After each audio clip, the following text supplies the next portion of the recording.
numbers, then we will have an overflow room and we'll have someone shuttle in questions from over there. Oh, okay, okay. And they have video or they have? Yeah.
Any of our ambassador corps yet?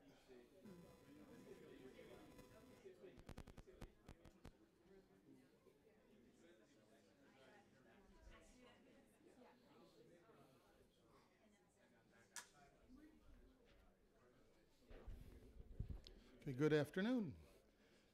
We will get started. We're still expecting quite a number of people.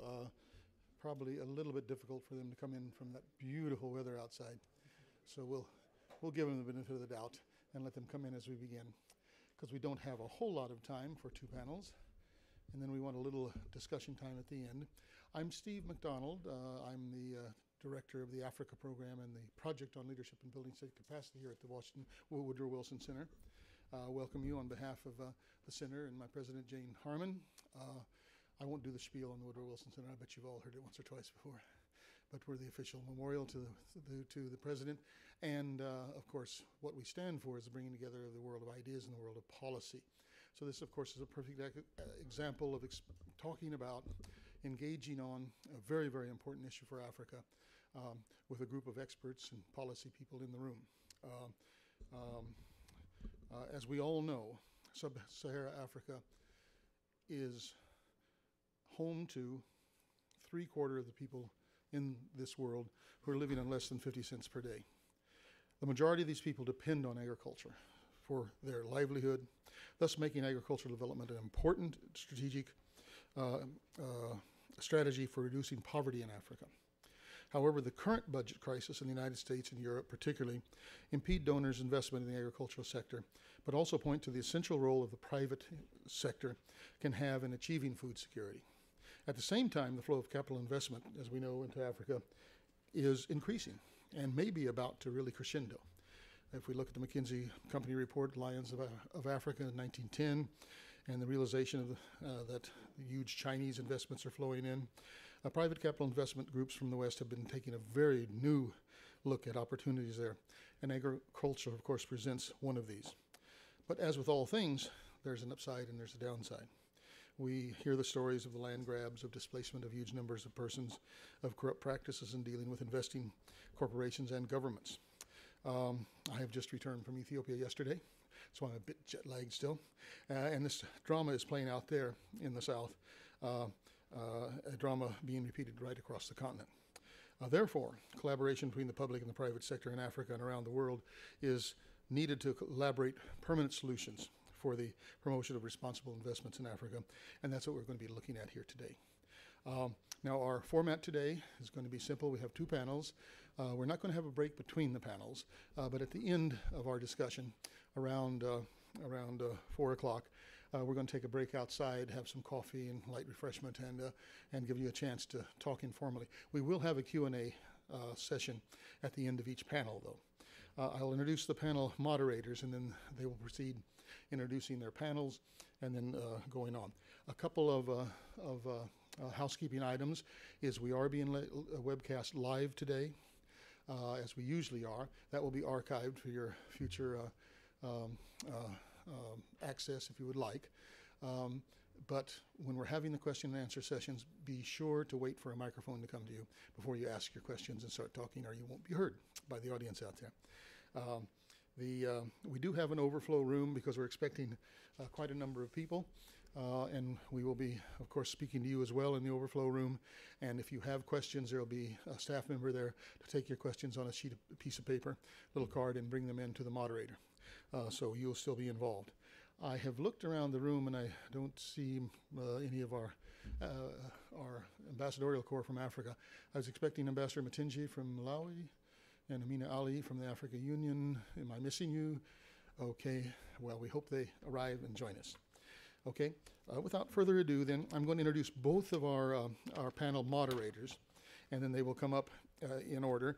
Michelle McNabb, who's already up here to begin the panel as soon as I step aside, is the president of the Partnership to Cut Hunger and Poverty in Africa. Michelle and I have worked together before, one of these sessions, and we're very, very happy to have her here. She's had 20 years of experience in food security, agriculture, and strategic communications in developing countries. I won't belabor her CV because you have it right there before you. But when she is finished with this panel, then Mima Nedeljkovic, the partner for Schaefer Global Group, and also I think on the board member with the partnership, will take over as our new moderator. He's also on the board of the Corporate Council on Africa and a number of other things. And again, you have his CV before you. So with no further words from me, turn it over to Michelle. Thank you very much.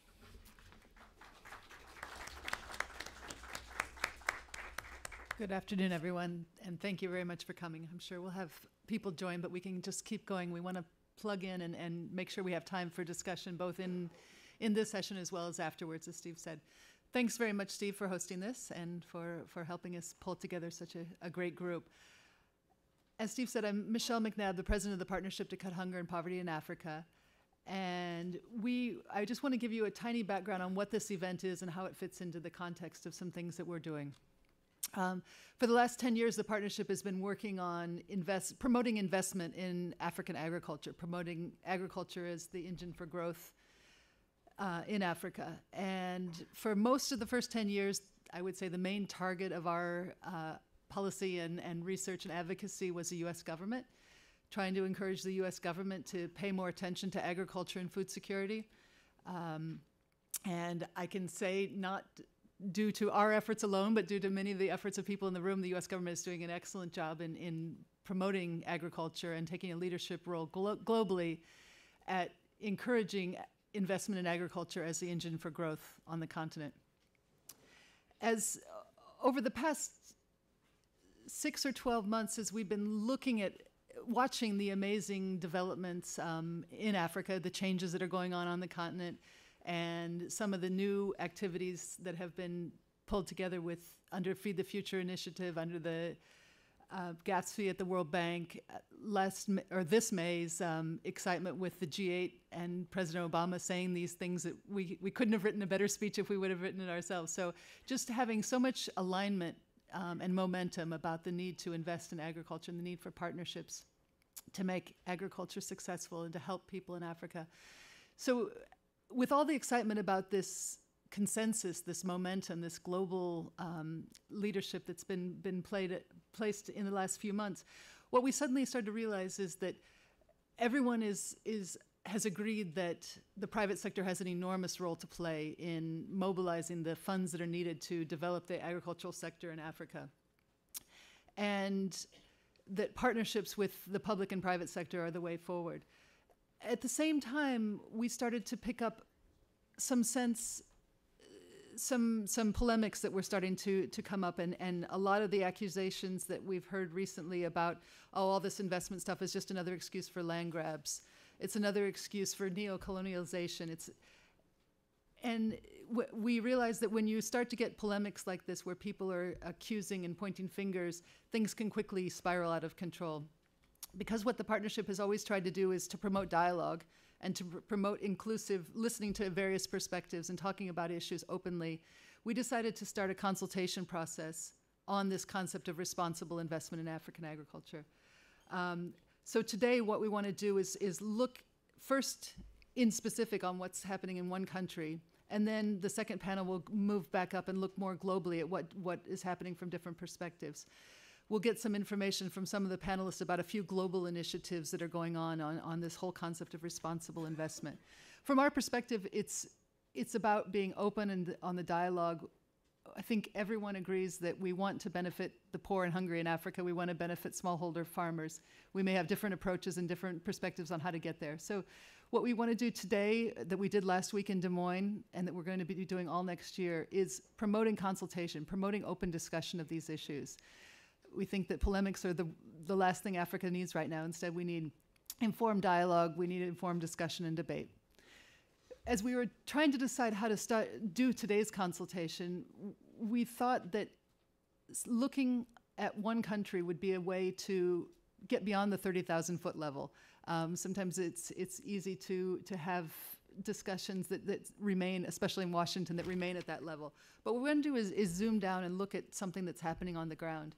And the way we chose to do that was by inviting my colleague Dan Charles here from National Public Radio. And the reason that became relevant was in June of this year, while we were hosting our U.S.-Africa conference here in Washington. I happened to be listening to NPR on my way home one day, and I heard a story about agricultural investment in Mozambique. And it happened to be Dan's reporting. I started to follow what he had done in Mozambique, and then as I thought about it later, I realized it would be a great way to start today's session, to have him as a journalist, with the approach of a journalist in the eyes and ears of what he saw when he was on the ground in Mozambique, start us off today. And then we wanted to continue to focus on one country to give some richness to the discussion. So we are joined here by Carlos Mwamba from Agrofuturos in Mozambique. So let's start with looking at what Dan saw in Mozambique. Dan is, as I said, works for NPR. He's the food and agriculture correspondent for National Public Radio here. Before joining NPR, he was the U.S. correspondent for The New Scientist from the UK, Science Magazine. His degrees are in economics and international affairs from American University. He's done a lot of great reporting on these topics. And so Dan has said he's not an expert in agriculture, or he's not someone who spends his whole life working on food like many of the people in the room do. But as a journalist, I find that maybe it's because my background is in journalism, but there's perspectives of a journalist sometimes can give us a bird's eye view on what's happening on the ground. So Dan will give us a little bit about what he saw when he was visiting Mozambique. He saw a couple of very contrasting pictures, and we want to use that to try to boil down what does responsible investment look like on the ground. After that, Carlos Mwamba will talk a little bit more about his life's work in Mozambique. Carlos is currently working with the Agrofuturos project under Apt Associates, and has spent his whole career working on agriculture issues. Right now he's working as an enabling environment director on Agrofuturos in Mozambique, but he's spent his whole life working on issues about engaging smallholders and improving agriculture in Mozambique. So he can provide a little bit more detail about what's happening there. But first, let's start with Dan. Let's see some of the stories that he saw when he was there, and then we'll move on to Carlos for a little bit more, and then open it up for some questions before we get to the second panel. Dan? Thank you very much, and thanks for telling the audience right away that I don't know, a whole lot about the big issue. It's something that I was very interested in just as an observer. So I cover agriculture. I've covered land prices in Iowa, go on to auctions outside Des Moines to talk about sort of the impact of prices there. But those prices have impacts all over the place. And, so for 3 or 4 years, I was reading these reports from the World Bank and various advocacy organizations about increasing investor interest in land in places like Africa, the land grab, tales of dispossession of people, of destructive impacts of private investor money coming into places. And I was curious. And, I was lucky. I was able to an editor said, okay, yeah, try to go find a place and tell a story about this.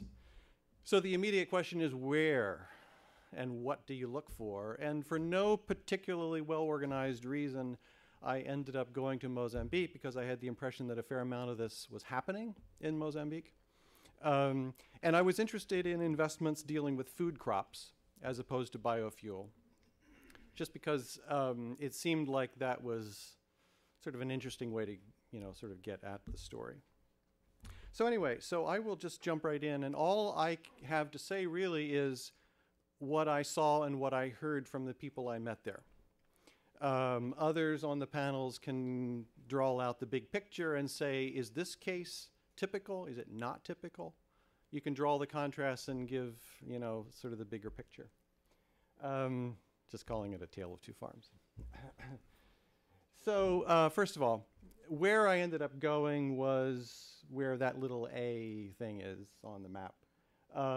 Northern Mozambique, in what some people call sort of a corridor, the Nampula corridor, coming in from the ocean, heading toward Malawi. A little bit of context.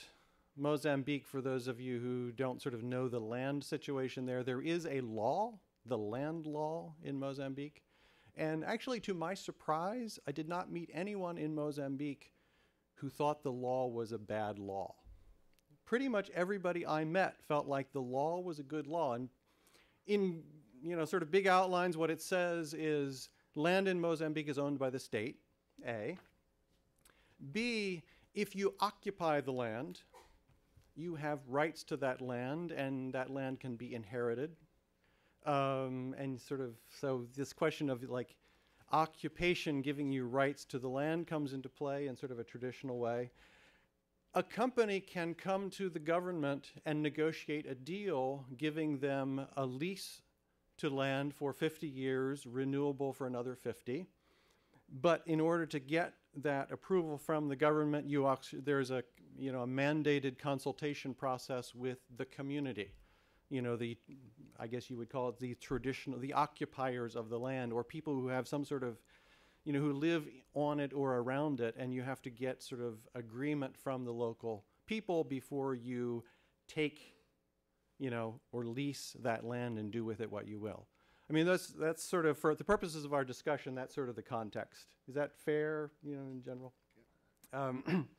So anyway, and the government in sort of recent years has welcomed investment, has actually gone out and recruited investors. And this actually even predated the big spike in investor interest of, say, 2008, 2009. It was even before that. And the land, the rental terms for the land are really very cheap. I mean, the land is very cheap in terms of the actual sort of financial arrangements to get it. Anyway, I ended up sort of picking this place in northern Mozambique partly because I wanted to find an investment where I could actually talk to the investor, or at least identify them and sort of try to understand their motives. And there were two quite close to each other which seemed to be doing similar things but also contrasting things. So this is the first one. Hoyo Hoyo Agribusiness. This was actually, I don't know, maybe some of you heard about it. This was the subject of a talk at the World Bank Land Conference last fall. Did any of you happen to hear, I'm trying to think of the name of the guy who presented, Simon Norfolk? No? Okay. Anyway, I saw one hand go up in the back. So Hoyo Hoyo Agribusiness is a subsidiary of a Portuguese company, Quifel Natural Resources. And they came in looking for land. Can you see it very well? It's good land, right? But it has a history. This is sunflowers growing on it now that Hoyo Hoyo has planted. But before the sunflowers, this is a flat, fertile valley.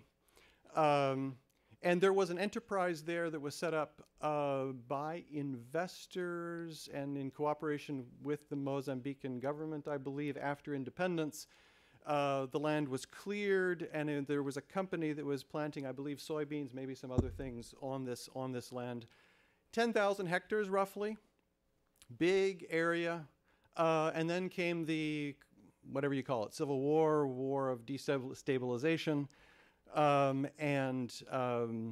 The company dissolved. I mean, this land, they basically went away. And so you had this land which was cleared, it was fertile, and in time, people living nearby started using it for, you know, subsistence purposes, cash crops, you know, whatever. So when Hoyo Hoyo Agribusiness was looking for land and they saw this great land and they negotiated with the government, and negotiated with the local people. There were people on the land, right? A couple hundred, let's say. I mean, you come up with different numbers, but Simon Norfolk has said 240, roughly. Using the land, not necessarily living on the land. There's a village across the road where people have their houses for the most part. But they were planting crops on the land. So, the land law, remember, mandated consultations with the community. These are people harvesting sesame on the land right now. These are buildings, remnants of the enterprise that actually was there years ago, the buildings and the infrastructure. If you notice, there's electric. Those are electric poles. There's, you know, that's the end of the electrical line. So there's, you know, this is this is the settlement, the village of Roase across the road. And this is Caterina Alberto. And so she lives in the village. She's kind of a medium scale farmer, or kind of a prosperous one. She had 14 hectares, including 4 that were in the area that Hoya Hoya took over. And this is the story she told me. She said the company came and they promised various things. They promised to build a well.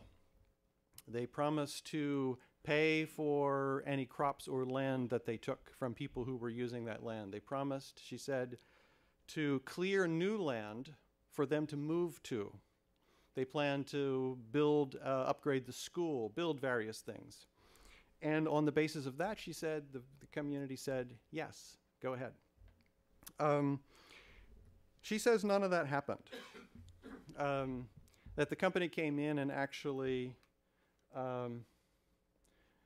started pulling water out of the stream that the village was using and didn't build a new well. I mean, this was actually happening while I was there. They were opening up a new potato field, and there was like tank truck after tank truck, steady stream of trucks going to the stream to pump out water to irrigate the new potato crop. They also, the villagers said, just came in and started plowing up land that they were actually had crops in and soon ready to harvest. So there were 2 people who showed me sort of land where, you know, had just recently been plowed up, destroying maize and sugarcane and cassava that they were relying on, and didn't pay anybody and didn't clear new land. So anyway, that was the story, and the villagers were very angry at the company. So I called up the investor, right, in Lisbon. He said, look, we're going to do all the things that we promised to do. We are getting ready to clear new land. And in fact, since I was there, that has started. We have a committee, a social, you know, responsibility committee that we're dealing with, of local government officials and local community people, and we're working with them, and we are going to do all this, and everyone eventually will be happy. Anyway, so that's story number 1. So that's so down the road there's another investor, and this one is American money for the most part. It's a company called Aslan Global Management, and their farm is called Rei do Agro, King of Agriculture, I think. They've also, you know, they were actually sort of came into Mozambique looking to grow soybeans to satisfy the booming chicken production business in Mozambique. Demand for soybeans, domestic prices in soybeans are higher than global prices by a significant amount. So the difference here is they did their community consultation, and they went out into land. So the land to the right of the road, basically all this land used to look like that, okay? It was forested for the most part. And so they have spent a lot of money basically clearing land. And everybody in the villages that I talked to said, this company's great. This company hasn't taken land away from anybody. This company is clearing new land, and there's plenty of land out here if you're willing to spend the time to clear it. And so that's what they were doing. And so they've got 1,000 hectares initially. They've bought a neighboring farm that was basically going belly up. It gave them another 1,000 hectares. They want like 12,000 hectares. And they want irrigation, which means their plan is they want to expand dramatically and take extra land that has a little river in it, and then they would draw water from that river. How this will go over when they reach that scale, I have no idea. I also don't know if this is going to make any money. They're 15 kilometers beyond the grid. They're operating on generator power. You know, they've got a lot of money that they're sinking into this, and you know, does this make sense? They say it does. They've promised their investors like 10-15% returns, right? Are they going to do this? I don't know. So anyway, that's pretty much what I saw and what I found. I'll just close with a couple of things that I was kind of surprised by when I went there. One was, coming from here where there's a very strong sense of this is my land, this particular plot with clear boundaries around it. You know, there it's the attitude toward the land that I encountered was much more fluid. This is probably old news to all of you in this room, but you know, patterns of shifting cultivation, and you know, it was kind of like, just so I have land enough that has been sort of my customary, you know, sort of practice to cultivate, I don't exactly care if it's that plot there or that plot there. It's more fluid than that. So when a company comes in and says, this is my land, I was surprised at the willingness of the Mozambicans to say, okay, as long as I've got some land somewhere. That was a surprise to me. Issues. Obviously, lack of clarity over what was promised, and there are various people who have good ideas about how to eliminate that. Issues of which land do you go for? The good, cleared, cultivated land, or stuff that you have to spend a lot of money clearing. Issues of corruption in the government, suspicions of who paid off whom is a big issue. Another very big issue is integration or not of kind of smallholders, people call them. You know, some combination of sort of small-scale farmers who are doing a combination of subsistence and growing for the market. There are various schemes of sort of allowing, integrating people in these areas into the infrastructure that you've created, whether that's irrigation or roads and so forth. And finally, of course, water. Big issues to be resolved in all of these. I think that's it for now. If you have questions, maybe we can talk about it later.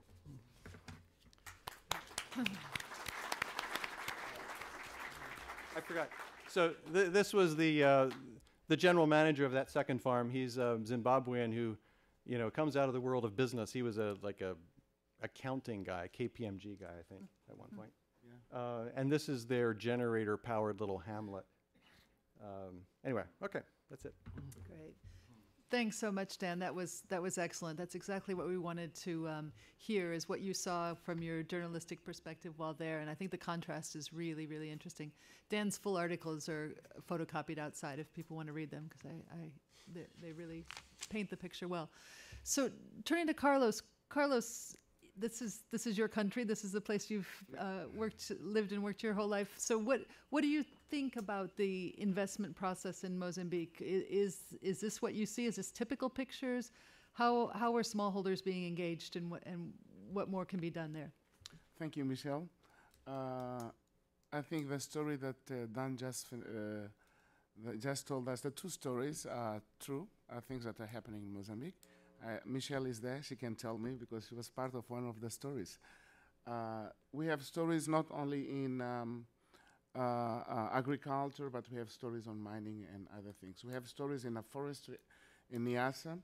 We have stories on banana farms, Michelle knows very well, and we try to help them putting together a plan of managing this process of engaging smallholders. What happens here is, as Dan said, the law is good. The problem is implementation. The implementation institutions, the capacity of the people to implement The land is difficult. There is not there. And also the process of implementation of the law itself is cumbersome. So it gives room, gives gaps so the corruption can come and things like that. But the problem is not only the government, because also the investor has to come in and put together a plan to manage all the risks that can happen during the process of land acquisition.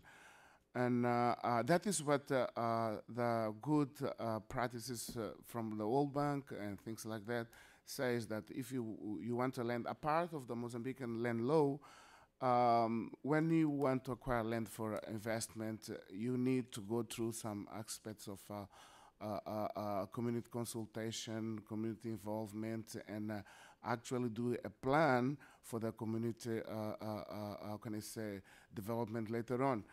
And in these two cases that we just heard from Dan, one was well done. That is the Radio Agro, was very well done. And the linkage between the community and the investor is very good since then up to date. But the other one, the problem is attitude of the investor. I think sometimes these things can scare other investors, and the investors will not come if they see stories like this. But because he went ahead doing clearing land, start working before he fulfilled what he is supposed to have done. First of all, he had to go through the community consultation, and after that put together a plan that can be monitored by external people and see how the process of engagement of the community is going. One thing I'm saying is that how smallholders, they don't require much. They just want to be considered as people, as they are in their own land, so the people need to consider them. They need to know what is going on. The only thing you want to do is a little investment in somebody that engages them day to day. Because if they know what is going on, what the kind of production we are doing, how the company is going, they can help you. It's a kind of risk management for the company and protect the investment of the company. Because if you don't do that, you are not protecting your investment, because the same community, the same people from the community are the ones who will come in and destroy the investment, and then you will have money lost. It's just take little for the people, for the investors to work. And on the other side, I heard about the power line.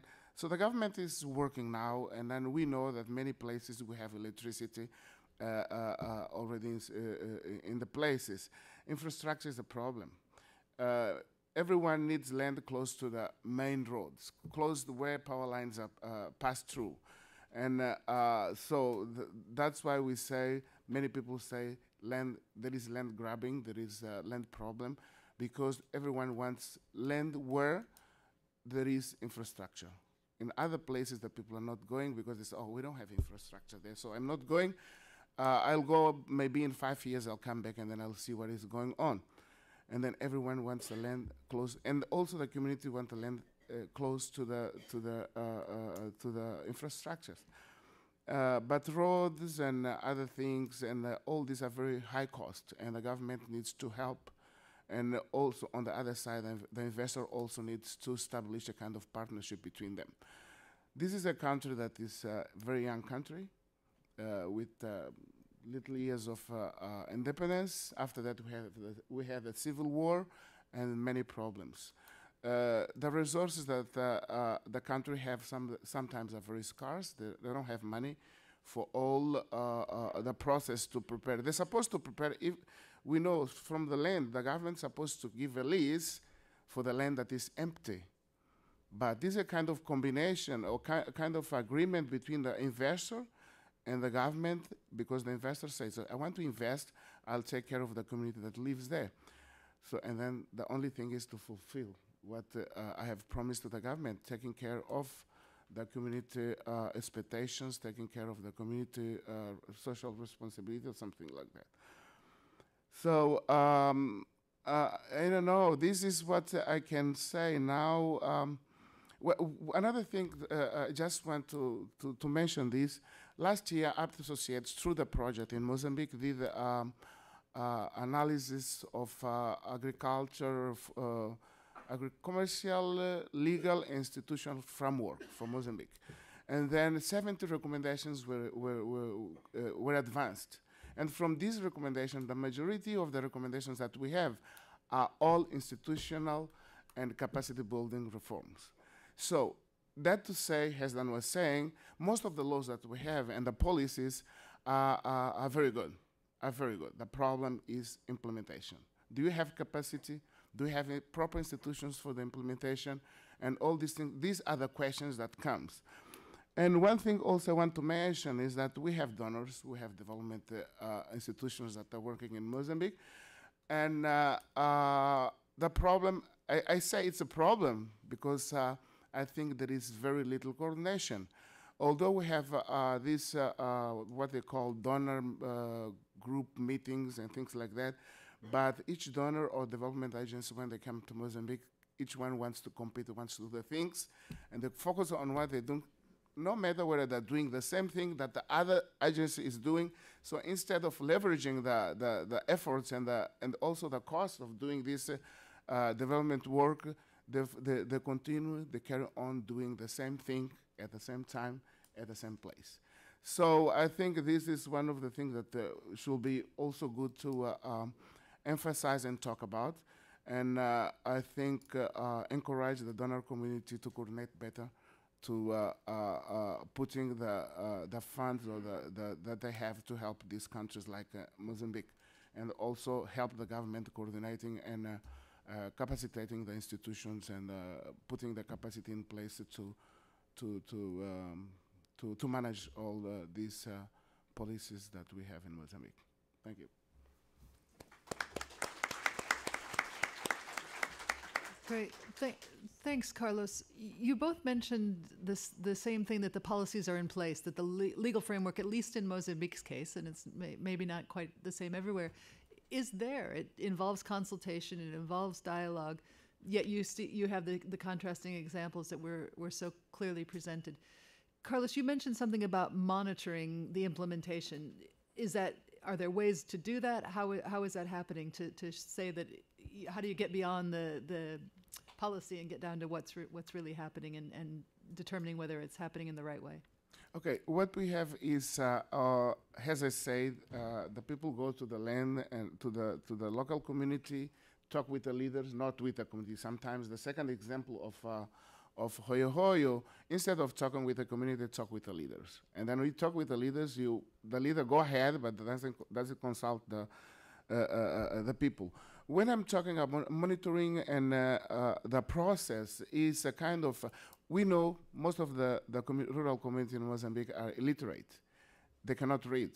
But when you go there and say, okay, because what it requires is just a paper signed saying, okay, I have done the community consultation, and take this paper back and then put together with application for the land. But that one doesn't say that you really consulted the community, but somebody signed. It's signed. And then that is what happens most of the times. I think happened with Hoyo Hoyo is the same thing. What we are saying is we have our partner in Mozambique that is already experiencing, trying a model of consultation and monitoring that is through, how can I say, video, how can I say, video taping all the process from the beginning. You have a baseline, and then you have the plan, and then you continue monitoring the process through video taping. Because what happened is that if you go back to this man at a rural area, you show him the video, say, oh yes, it's me talking. I know what happens, I was there.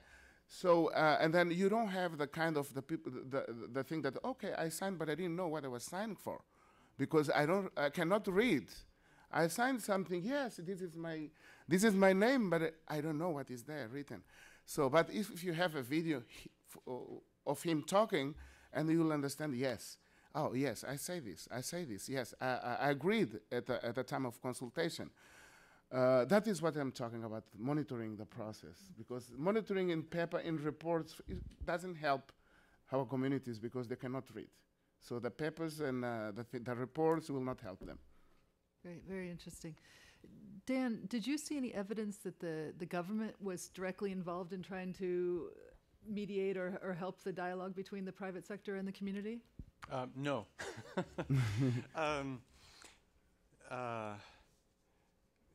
Well, so there were some local government officials who I failed to find. One of them was sick and another one was on vacation. I was told that they actually had been involved to the extent of trying to gather information. And that they had, they were involved, but there's from the villagers who were upset, they seemed to feel like the local government officials were aware and were kind of on their side, but they weren't getting any support from higher levels up. What they based that on, I have I don't have any direct information on that. But they were pretty upset with the government, in a totality, for not sort of getting involved more. I think what Dan is saying is exactly what I was saying, because if you have the leaders, the people that you try to talk to, maybe they just bypass the process. They say they did a consultation, but they didn't do, and then they just signed the papers because I don't know what happened. I don't know what the kind of discussions they had with the Hoyo Hoyo management. But what I understand here is that there was a bypass. They didn't go to the community. They just signed the papers. And that's why when you were looking for them, you didn't find them. Well, to be fair, I don't know, sort of, maybe you know the situation in depth, better than I do. I was only there very briefly, and so it's partly my fault that, I wasn't able to sort of, get them sort of face to face. The investor in Portugal in the Hoyo Hoyo project did send me a list of the people that are on this committee, he said, which is involved in, which is supposed to implement what he called the social component of their investment, which is all these things that they, said they were going to do. And included on that committee was, the regional administrator in Gurue. I can't remember if the chef de poste in Lioma was on there too, but there were various kind of local government officials and people from the company who he said were directly responsible for implementing these various things. So. Yeah. Another thing is that they, what I know about the Ruwasi, the Hoyo Hoyo case, is that they went ahead. Started working without having the community plan in place. So that makes the things difficult because the people will start saying, oh, where is my money? Because even the rules or the guidelines everywhere, even the World Bank guideline is that when you resettle the people, you need to give them the possibility of continue doing their activities. They have food security, they have subsistence and things like that. So they took the people out. They didn't put in place the plan, or they didn't start the process of the people. One thing that they should have done is to clear another land, and people start working for the next season, and they monitor the season until the people have the first crop. And then from there, the people will continue their activities, and then they will just watch and put together the social responsibility plan. Because the community social responsibility plan comes after. One thing is resettlement, and another thing is the social responsibility that comes later of the company that is in that community. It's clear that it was a secondary priority, if it was a priority at all. Yes. And even the land clearing, which is happening now, from reports I got from someone who was there recently, it's impossible that they will have enough land cleared for the next planting season by the time that time arrives.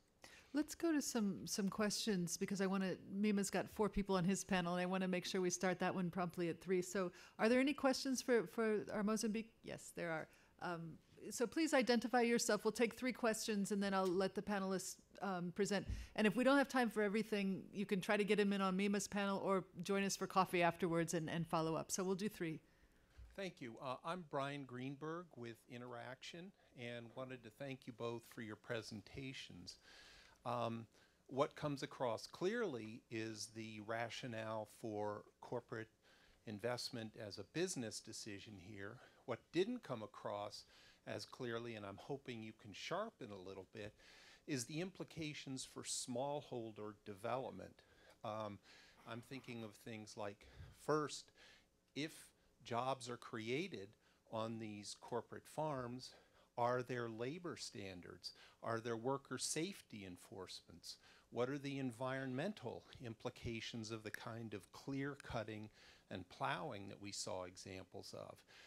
Is it enough in a development sense for these corporate investors to simply allocate new plots of land for people to continue doing subsistence kinds of agriculture right next to these enormously or potentially profitable enterprises there? What are the implications for income, poverty reduction, food security, job creation, and so forth for that smallholder sector?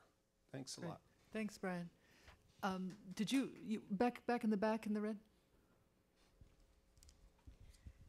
Hi, thanks for a great panel. My name is Amy Kokenauer. I'm with NCBA CLUSA International, and we're one of the partners with APT on the project in Mozambique. And I just wanted to follow up on Brian's comment about if you could talk a little bit more specifically about that link between the smallholder farmers and the commercial business, and what kinds of services, technical assistance, and capacity building are happening at that level to achieve the kind of things that Brian was talking about in terms of the smallholder farmer livelihood. Because I think it's really important to discuss not just the consultation process writ large with the company coming in about the land, but then what happens afterwards to make that real linkage with the on the production side. Thanks. Great. Thanks for that, Amy. There's a question from the breakout or from the overflow room that I want to get to, just so they don't feel neglected over there in the overflow room. Thank you. It's to Dan. Do you see any evidence that Hoya Hoya is taking corrective action, and what are the likely consequences if they don't? So let me turn it back to the panel. These questions really focused on the smallholders and the impact on their lives. So, Carlos, do you want to start, and then Dan, you want to fill in? Yeah, I can talk. Okay, thank you, Brian, for the good question, because I think we spoke about the consultation. We did go through how this what is being done and the implications. We discussed at the beginning, and Dan pointed very well. We have bad and good examples, and most of the examples are people are taking chances because of the bad of the low capacity that the government have to monitor and follow the process. But there is work in place, as my colleague was saying over there. There are processes in place. We work with smallholders to link with the farmers, not talking now about the land process for investment, but talking about the links we have between the agribusiness and the smallholders. We work with some agribusiness has hubs to help the smallholders that are around.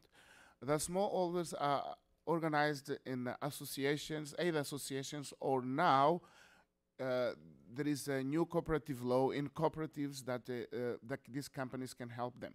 So within a certain radio around the agribusiness, they create an influence zone where we promote the agribusiness has a technical assistance hub, has a market hub, has also technical finance and everything. So they provide mechanization for the farmers. The farmers before used to use a hoe, but now they use machines from the hubs that are around. Like we are talking about Radio Agro do also how to grow a scheme, working with the local. So we're talking about the implications in income of these people. So the smallholders now, they can have market for the produce.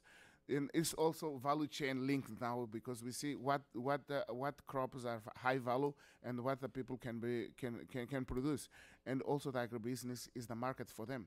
So they help them producing and they help them commercialize as well. So Thanks, Carlos. Dan, do you want to comment on that? Well, I'll pick up the question from the overflow room. As far as corrective action, I think I mentioned, they are doing some things now. Probably too little, too late, but they are doing some things. That's the extent that I know. As far as this implications for smallholders, I don't know if that response satisfies you, because there is this. What I heard, from various people is it's almost acquired, I think, the status of sort of the establishment wisdom that big commercial farms can, at least in theory, benefit smallholders around them. So specific examples are storage. So Rede do Agro is basically saying to a small group of farmers that they're working with, you can now store your harvest in our facility, so you don't have to sell it right away when prices are low. You can sell it later when prices are high. Technical assistance with seeds and, inputs and sort of information about growing practices, marketing help. If Rede do Agro succeeds in convincing the government to build that electrical line out, and if they're shipping stuff, to market, it's conceivable at least that small farmers could take advantage of that. Great. Or with irrigation. That's the theory. But I think it remains to be proved in this case, because they haven't really done anything at scale. So this is like the ambition. But are they ever going to make enough money to really pay for this? I think this is a really big open question. Thanks for that, Dan. Let's see if there's a couple of more quick questions, and then we'll turn it over. Yeah, there's more than we can get. How about here in the front, and then here in the second row, and then we'll let the panelists conclude. To glorify God. My name is Michael Lee Matthew, with our wonderful Heavenly Father, the $1 trillion team, Let There Be Light, and the $1 billion plan. I'm trying to understand. So you're saying investors are coming into Africa, and I guess they're dealing with the African government, and somehow through this process, I'm just trying to understand, how can your government let an investor come into your country and take advantage of the small people? So it's like the federal government taking advantage of the local government. Because that lady who was saying that they promised this, they promised that, they promised, and her promise wasn't kept. But how can your government let that happen? That's my question. Thank you for that. Let's take at least one more here in the second row.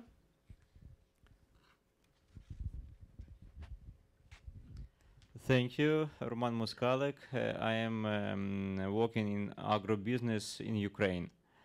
I have a question. What kind of soil is in Mozambique? What fertilizers you use?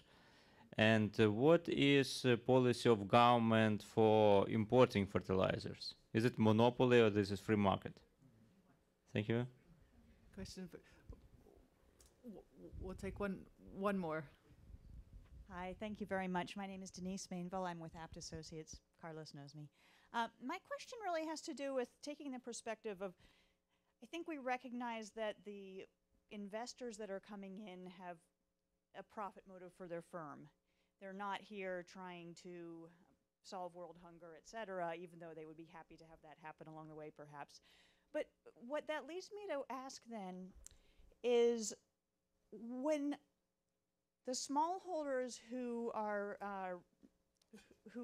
cede their land to the investors have negative experiences, then that can lead to a process, of course, of reprisal, where the smallholders might have I know in some cases there will be violence. There will certainly be other costs associated that which increase the costs incurred to the investor. Is there any process within Mozambique that seeks to educate the investors about the entire process, about the importance, even from their own bottom line perspective, of following through with those good practices, for example, that you mentioned the World Bank has. If there isn't, is that something for which there would be a role, would there be utility in that, and whose role would it be to do that? I've left our panelists almost no time to respond. Maybe you can address the fertilizer question afterwards, Carlos, and soils and fertilizer. But you want to have a quick last word, each of you? Yeah, I think we have this. Even the questions that we're having here, I see that the questions are around how the smallholders are benefiting, what the corrective measures are being put in place, and addressing the question there together with the conclusion. We see that we know, I said at the beginning, it's a very young country with very low capacity, institutional and everything, to monitor the process. So we think that the people that come to invest also, they have a stake on this process, because one thing is educating also some people and living capacity on the ground in the country. So I think here I think the people have to come with a good willing also, that when an investor comes and has to understand that I'm going to a country that have all these problems, just come out from the civil war or something like that, is building up the country. So that's why it's difficult sometimes for the country like ours to go bottom detailed down to start monitoring the process. And the fertilizer thing, Mozambique is one of the country in Africa that use less fertilizer in Africa and in the world. Its average is only 3 kilos per hectare. And then we know that, for instance, in Asia, some of the countries use it's from 100 to 140 hectares kilos per hectare, and Mozambique is still very low. Only now is being drafted a fertilizer policy for Mozambique. Has not yet come out, is not yet being implemented. So we don't know whether it will be a monopoly like in Malawi and other places, like they buy in bulk and then they distribute the subsidized fertilizer. So I think we'll have to go through that process, subsidizing, so the fertilizer can be used, because we'll not Carlos, have. let's let Dan have a last word on that. Yeah. No, I've got nothing to add except thanks for having me here. It's fun. Great.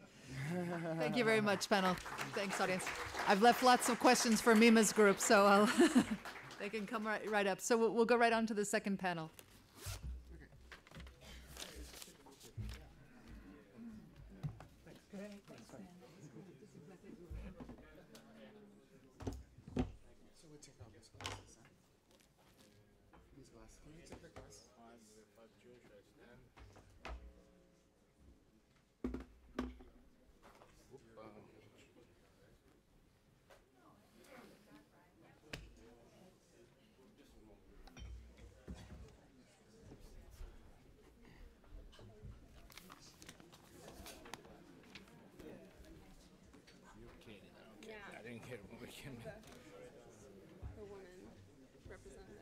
Oh, you're the lady rep. Okay.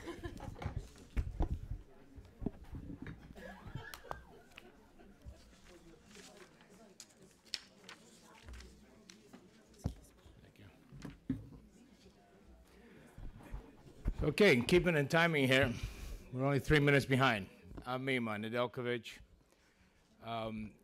Moderator, before I introduce these folks, if I could maybe just frame the issues and ask a few intriguing questions for them to go work on.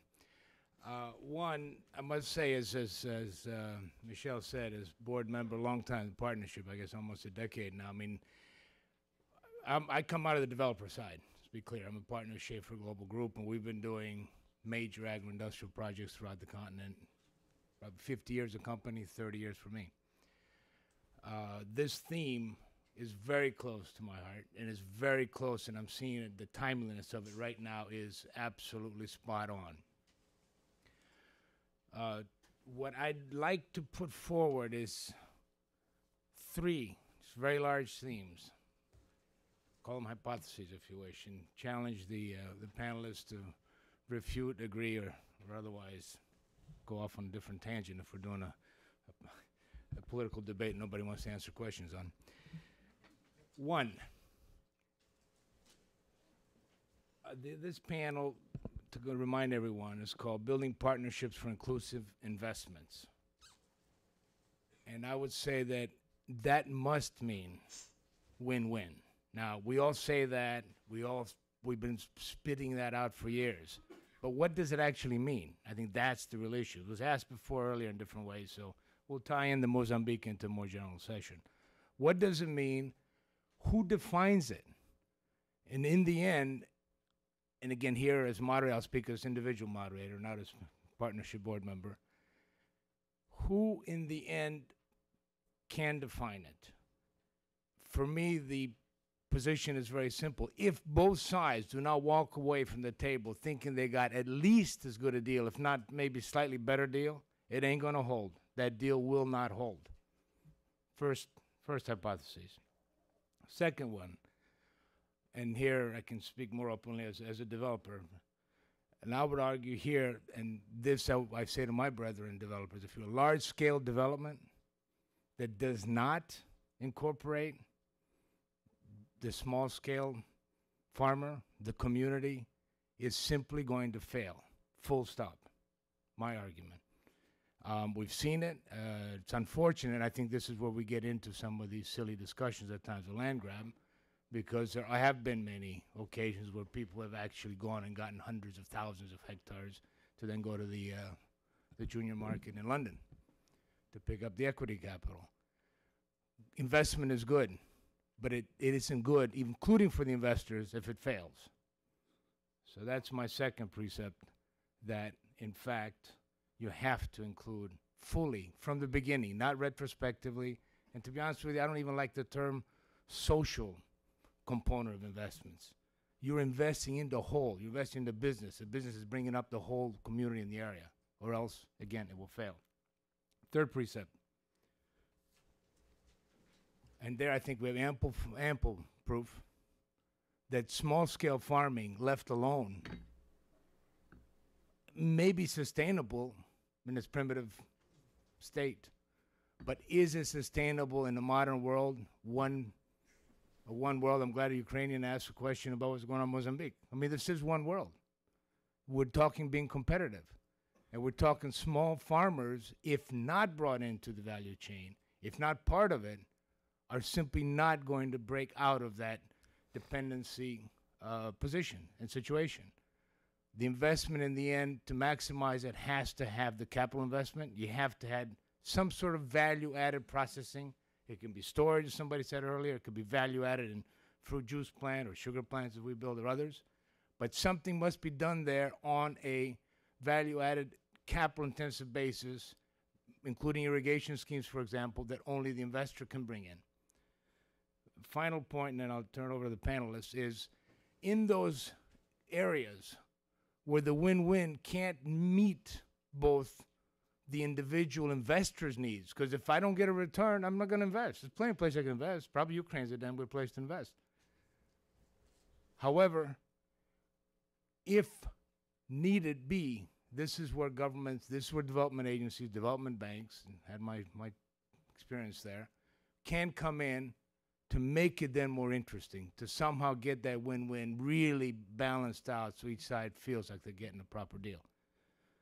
Okay, so with that, we have an interesting panel here, because we have, first, I think, yeah, we're in the order we're speaking in.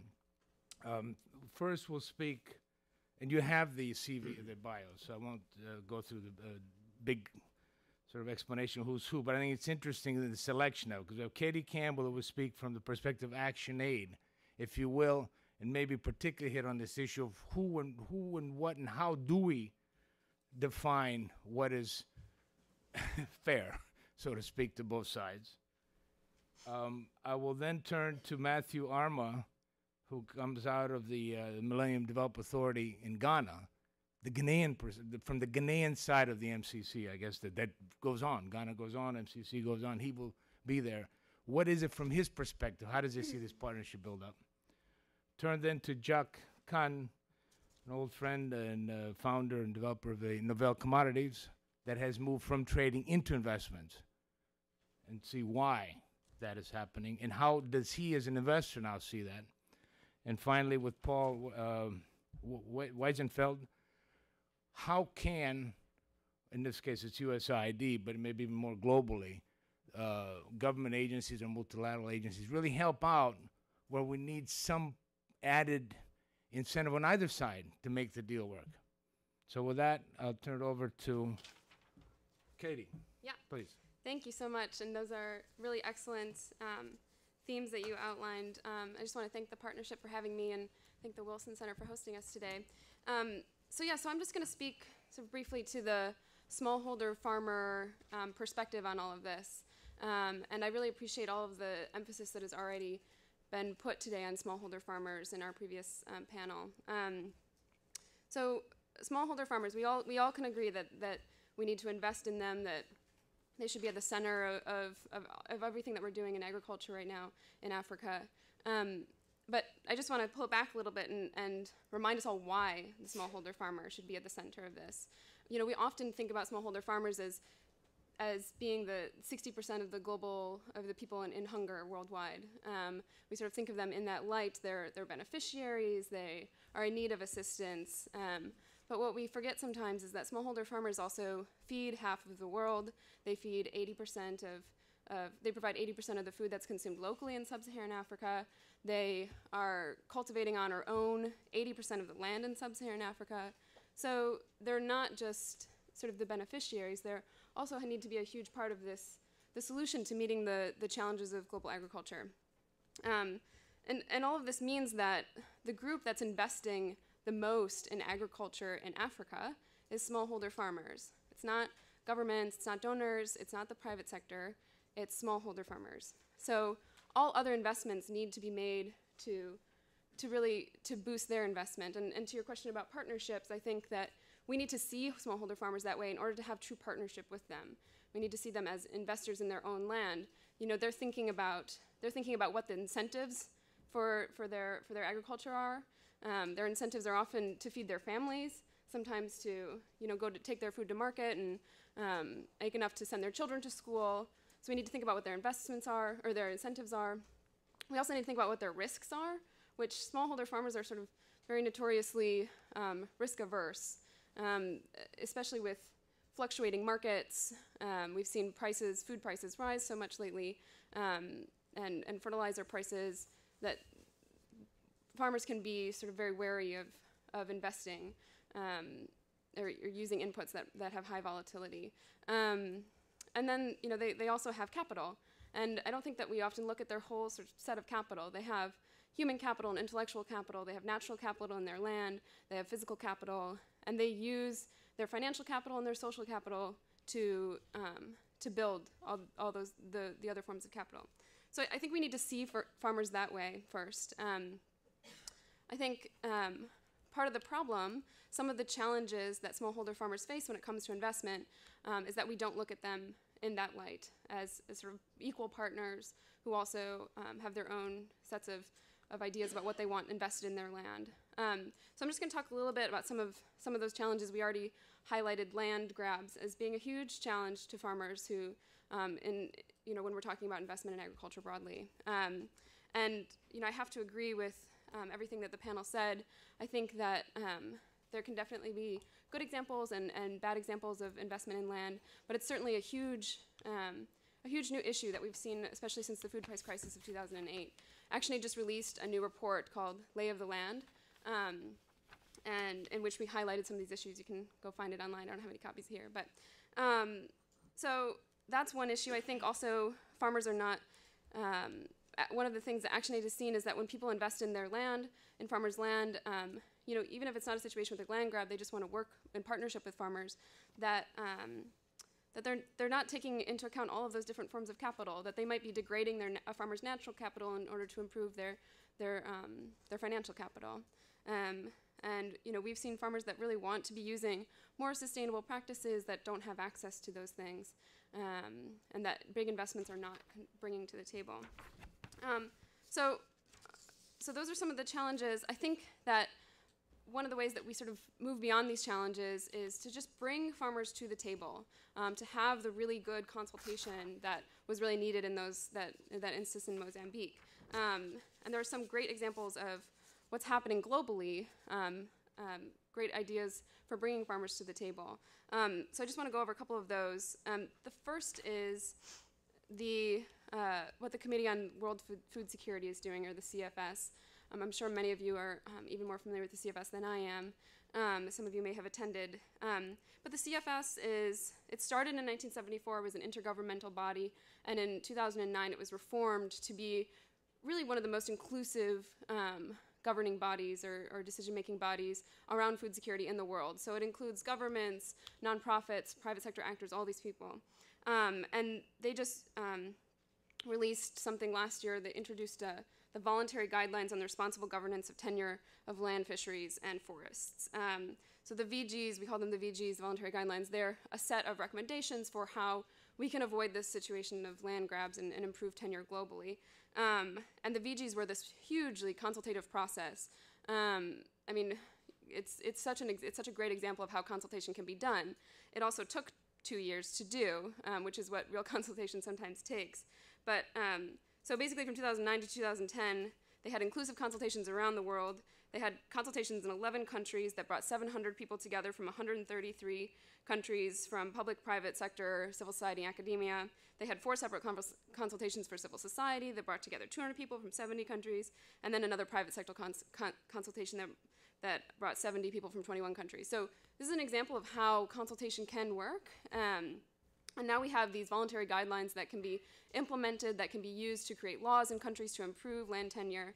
And this is, I mean, it's obviously relevant to responsible investment in agriculture in terms of land, but now the CFS is also working on responsible agriculture investment principles, which will have a similar process as the VGs, and will include consultation.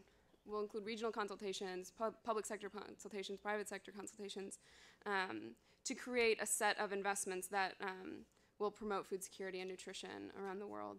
So, so that's just one example of the kinds of mechanisms that are out there for bringing farmers to the table. Yeah. Thank you, Katie. We'll have plenty of time for going, I think, further discussion later. So, Matthew, from the Ghanaian perspective, and particularly what you've been doing with the Millennium Development Authority.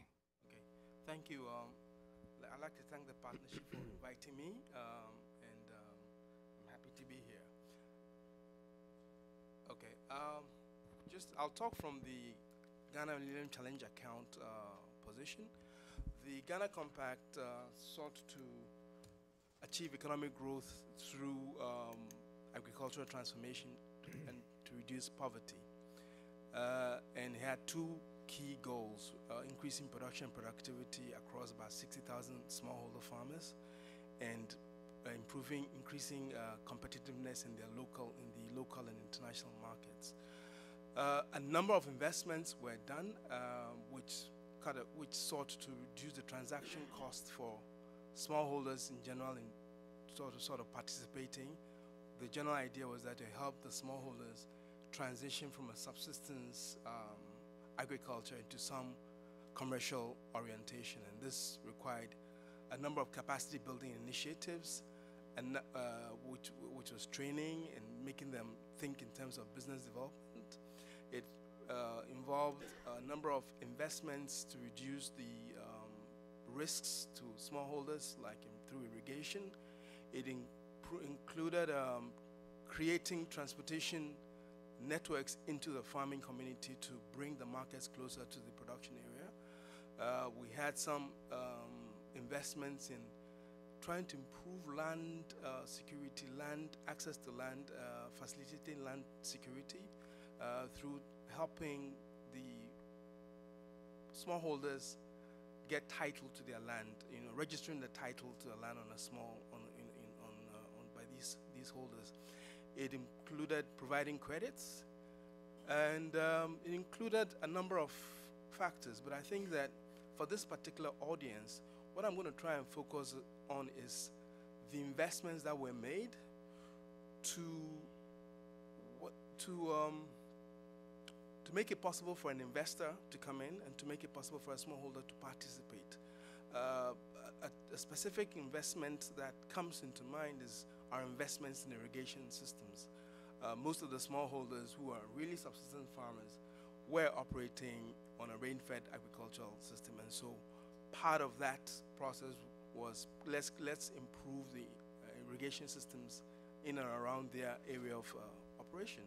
Now we all know that irrigation in Africa has not been very, very successful, especially the large-scale irrigation systems. And from our position, we saw that as a great opportunity to bring the private sector investors to participate with the smallholders. And how did we do this? We created irrigation systems that were gravity-fed, but to make sure that the smallholders earned enough money to be able to pay for the cost of maintaining those systems, you encourage the private sector to also farm close to the irrigation systems. What it was that the private sector's farm was located at the tail end of the irrigation system. So the smallholders, through furrows and canals, were operating in, say, 500 hectares. The private sector buys 1,000 hectares, 6 kilometers away from the water source. You have a situation where if the irrigation systems are not properly maintained, what happens? The private sector at the tail end gets the least amount of water. And so they both have a shared responsibility in ensuring that the smallholders who are working within the irrigation catchment area earn enough money to be able to cover their subsistence, to pay for the cost of keeping the irrigation system running, but more importantly, the private sector who is operating away from the irrigation system serves as a market for them. Now, we know that smallholders on their 1 acre plots have a higher productivity if they're given the right incentives, the right kind of training to do that. And so between the two, you have us trying to address, one, the win-win situation, two, the fact that the private sector may have chosen some other place to irrigate, to farm, rather than be where we thought he would make a bigger impact on the smallholder. The smallholder has access to a market, but also he can continue farming some of his subsistence material. And you also have a situation where, because the large investor is working close to the smallholder, he has an interest in making sure that they get things done. So that is an underlying model that we try to get these kind of people going. We also have other investments in the warehousing systems where we encourage local medium-term traders to provide land where we build like 1,000 metric ton warehouses, but on the understanding that he's working with about 1,000 smallholders who farm in and around his warehouse. So we give some equity to the investor, some equity for the smallholders, and they earn based on throughputs in terms of utilization of the warehouse and then the food processing systems that are associated with that. So in all those investments, you're trying to identify the areas of interest on both parties and create investments that help them to work in those kind of situations. And so those are kind of some of the investments. And then in addition to that, you try and make sure you bring some roads there, you provide some credits in the general area, and you improve the financial, the rural banks that operate around there. So these are some of the small little steps that we've begun. We used about $500 million to get some of this done. It is still the starting point as far as I'm concerned, because we've created a platform where other donors can leverage on this and get things going. So I think I'll just stop at this. Thank you, Matthew. Thank you. Jack, you've been trading a long time. You've now gone into investments. Why? Well, I would start to say that it is about time to make private sector investments work for agriculture, for African agriculture. Our company is among the companies who import part of the 800,000 tons of rice that Senegal is importing. Our company is part of the importers of the 130,000 metric tons of fish that Ghana is importing, tilapia, produced in China. And when you've seen that food crisis coming in 2008, and suddenly high volatility of prices, in some cases bans, it really brought us to question, why don't we also look at investing in agriculture in Africa? It was a long process to understand why it was not happening, and though it is profitable, today Africa really shows a very strong interest for investors to come in investing into agriculture. But the challenge is how to do it. Why don't the Cargill and ADM of the world come and start investing now into Africa? And though it is time to do it, because food security for Africa has to be reached now. We have to create jobs. The jobs will be created in Africa only in agriculture, at different levels in agriculture. But when you have an employment rate of up to 80% in some countries, it's a time bomb. So investing in Africa can be profitable, but it is needed. I would like to answer specifically to the question how working on various models of sustainable and inclusive investments in Africa. I would like to take the example of the rice and maybe show maybe one of the reasons, the issues. Rice production has to be, in order to drag the money of investors, the financial sector, has to be based on infrastructure, irrigation, so that you don't depend on the rain. You have to scale up in order to be able to have a mill adapted in order to produce rice that is liked by the customers. You have to be able to invest in warehousing, packaging. The issue of the land tenure is very important also. How to deal with the communities so that they are part of this model and not being put aside. What are the models that work? Can the communities be shareholder of the project? Can the communities be shareholder of the company? And then being able to market at best this production. That's the only way you're going to be in doing so, dragging the money, making the agriculture financially viable. An investor will come to make money. Farming is a business. Nobody should be shy about the fact that farming is a business. But as everybody has said, there's no way you're going to be able to do it on a sustainable manner, on a long term, and a profitable, if part of the community is set aside. So I believe that the whole idea of this, and for me, clearly the model, the proper model is really what we call these PPPs, whereby the communities and the investor, the large scale, can be together, working together and making money together. I will probably have, well, we'll continue. Maybe I'll just pass on the few words. Thank you, Jack. Paul, you're the Assistant Administrator for Bureau of Food Security, USAID. And I know USAID for a number of years now has taken a very much front center position in, shall we say, the innovative ways and in some of these PPPs. Can you, perhaps from your perspective and coming into the discussion you've heard, say how most effectively, where does aid play? Where can you really, really make this happen? Over to you, Paul. Thanks very much, Mima, and thanks for the way you framed the questions. I think you did it exactly right, and thanks to the partnership and the other panelists, I think, identified the key issues. As you said, I lead the Bureau for Food Security at USAID, and we're charged with implementing President Obama's Feed the Future initiative. For us, Feed the Future has a big focus on trying to scale up private sector investment in agriculture, but thinking about it from the broader context.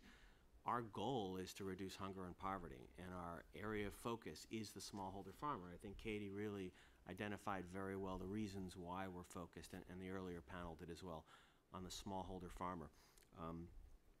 But for us, we have a comprehensive strategy focused on improving productivity, enhancing market access, expanding trade, investing and scaling up investment and research at the global level, at the local level focused on addressing child nutrition.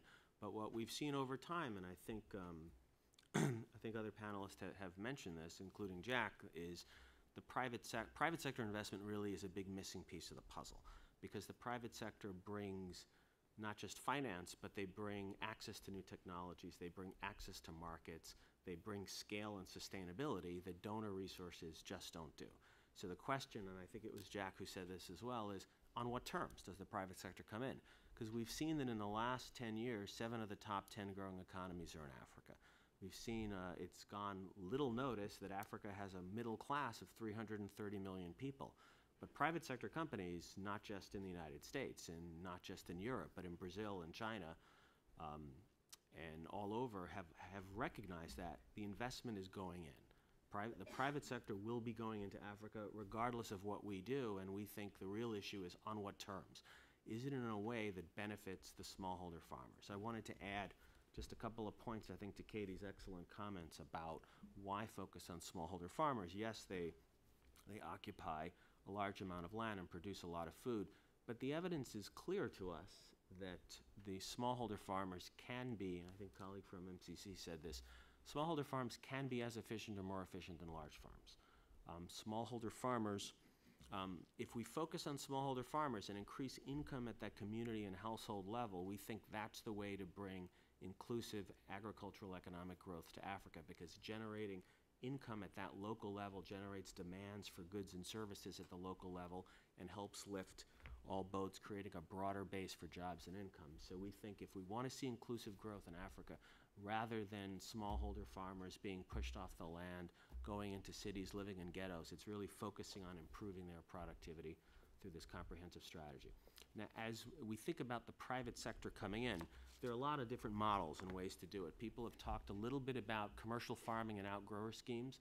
There's a lot of focus on that and a lot of focus on land. We think those schemes hold some potential. They hold a lot of potential if they're structured in a way that, again, benefits the smallholder farmers by providing them access to technology, access to storage, financing.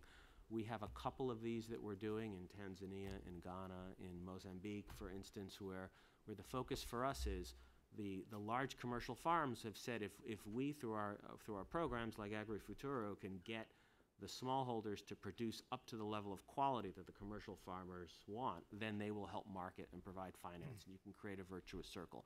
So those are the kinds of structures that we like, and we think that has some replicability, but that's not the only model.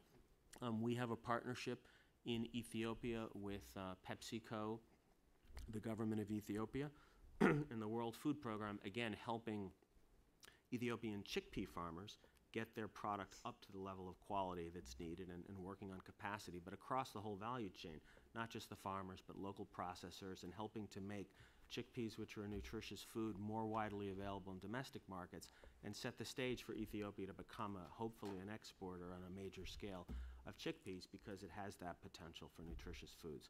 We have another partnership with DSM, which is the largest producer of vitamins and micronutrients in the world, helping bring their expertise to local processors in Bangladesh, Cambodia, Ghana, Mali, Senegal, Tanzania, in working through biofortification of rice, which is another way that you can bring in that private sector expertise to increase the capacity of local institutions with an outcome that's focused on reducing undernutrition around the world. So kind of looking at those models, we think is critical.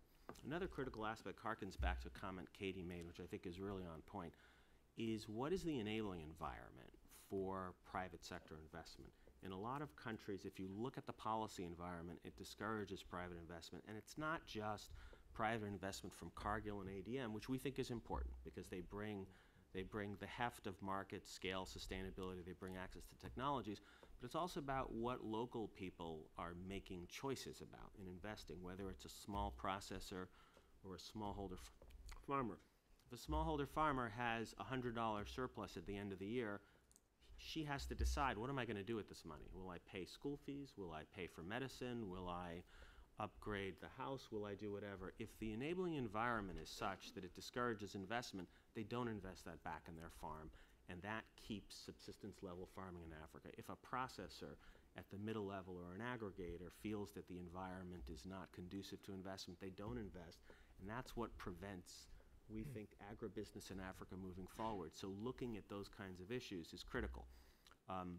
In the G8 context, the president announced the new Alliance for Food Security and Nutrition back in May, and a big emphasis of that was private investment, but also in a deep way looking at the investment climate, the enabling environment in African countries, and dissecting down to the level with some detail of what are the impediments to increased investment. So we think that holds a lot of promise, and we have partnerships from a large number of companies and a number of countries to work on that level of issues. Last thing I'll mention, I'm throwing a lot out there, is the land issue as well, which people have said is critical.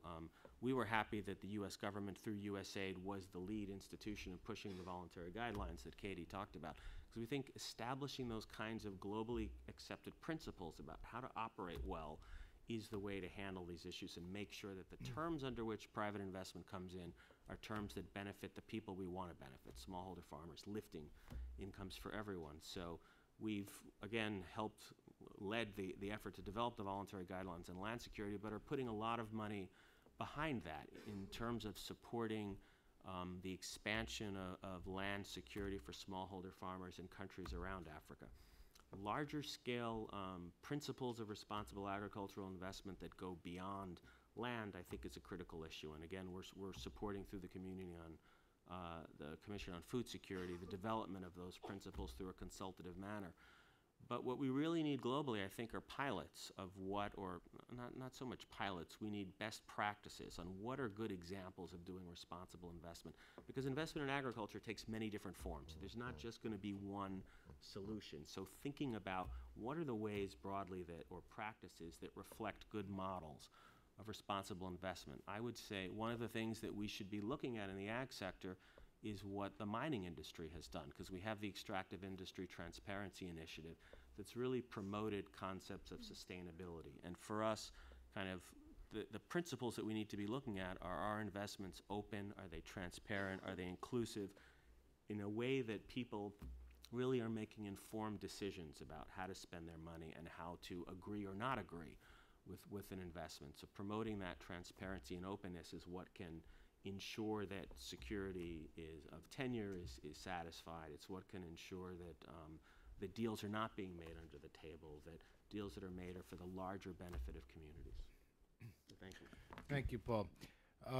While you're thinking your questions, let me just take 30 seconds here, I think, just to maybe highlight a couple of, I think, points that get across each of the panelists here.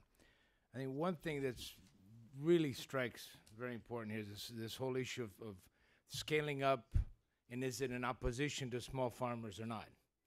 And then, for me, the question is small, the old famous book, Small is Beautiful. Well, small is beautiful if properly supported with inputs and is within some sort of a chain. Small by itself is going to get stuck, in my opinion.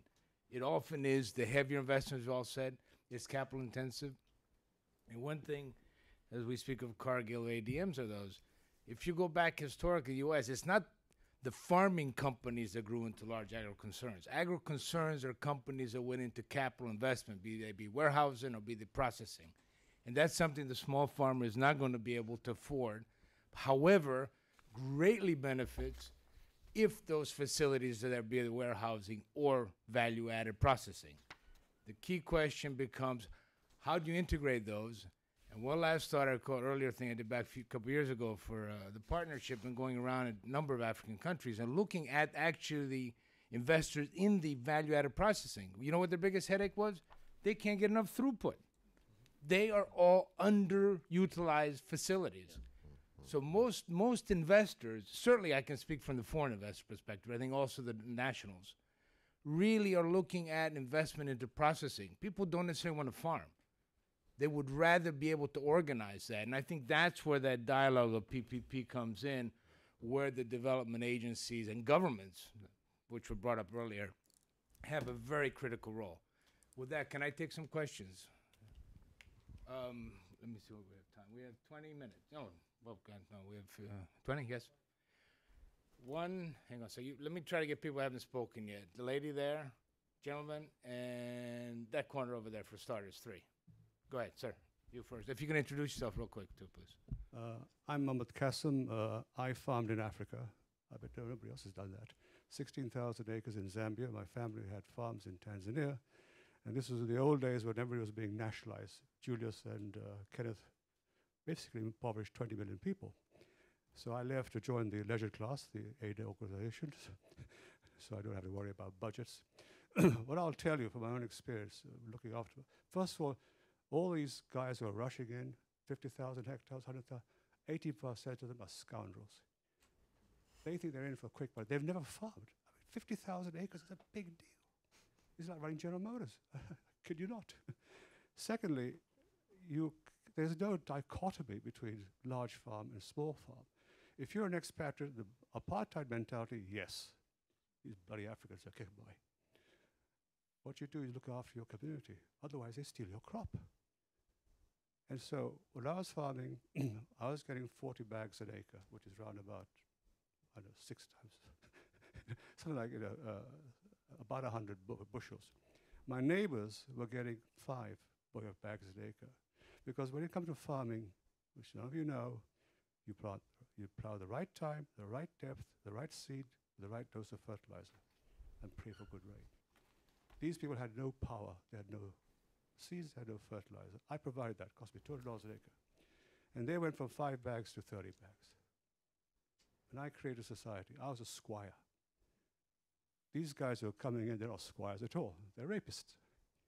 And one thing that'll even things out is the AK-47.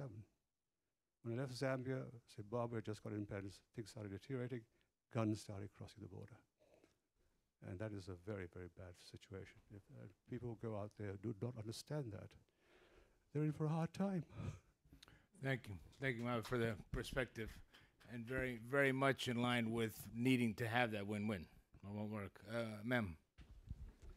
Hello, my name is Rachel Zedek. I'm the founder of a very small little farming supply and training company in Kenya and southern Sudan called the Backpack Farm. And we are actually, ironically, considered the largest supplier to smallholder farmers who operate on 2 to 5 acres of land. And my question is, as much as we focus on the industrial level down and kind of the trickle down into leveraging smallholders into outgrower production, which we work a lot with, we are continually seeing the missing middle of investment into SMEs, into domestic markets.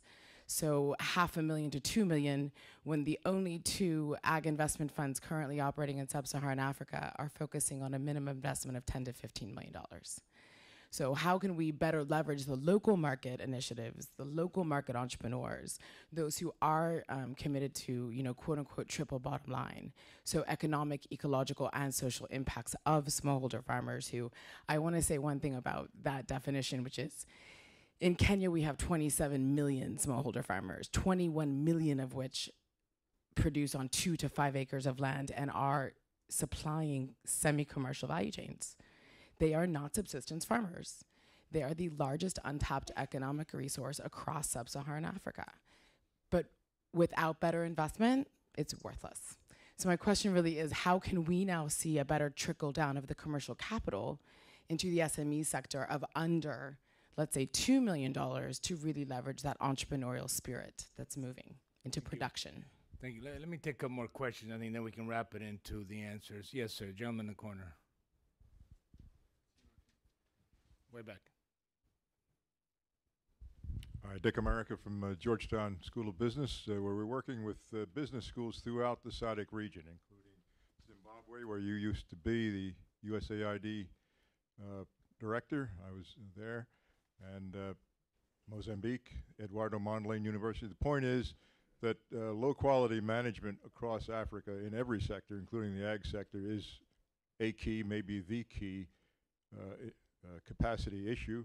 Improving the quality of management, therefore, ought to be pretty high priority, and that means building good business schools, which is what we're working on, and I wish USAID and the World Bank would emphasize that, and a lot of these problems would be making faster progress towards resolution.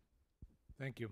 Let me add the 4th question. I'll turn to the panelists coming from wherever the overflow room is. Philippe Egune, I assume it's INF and not IMF from the question. I did not hear panelists talk about cooperatives of local farmers and how the private sector coming in can work with such structures to increase agricultural production and local incomes. So I think the questions of the small farmers, the interplay, you've heard of the role of the business schools, and how do we fit that missing middle? I mean, that's really what this set of questions is all about. So who wants to take a first crack? Okay. Please, Ghana. Okay. Matthew. Oh, sorry. This one doesn't work. It still works. This has a buzz on it. That's what it's You on? Right. You can put the head on. Go ahead. You talk. Okay. In the Ghana Compact, we don't call them cooperatives. We call them farmer-based organizations. All these, we group them into groups of 50 to, one, make it possible to provide training, but secondly, to make it possible to direct financing towards them in a more cost-efficient manner. Now, the idea is that if they work in groups, they can come up, and especially if they're located in the same locality, they can come up with investments or actions that help them overcome some of their collective bottlenecks. A lot of, our experience is that the more these groups can bond together and can come up with specific needs, the better it is for you, the better it is that you're able to provide investments.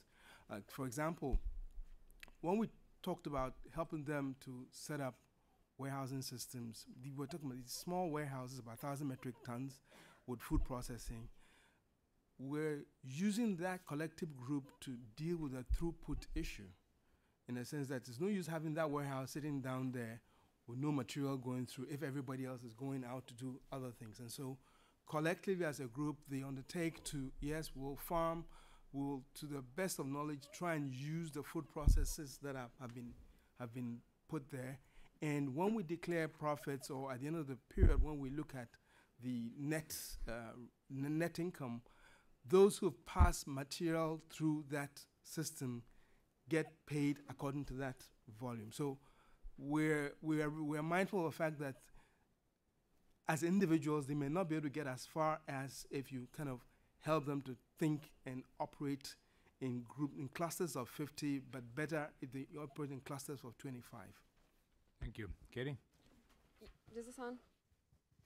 I'm just going to use this. Okay. Just use all the mics.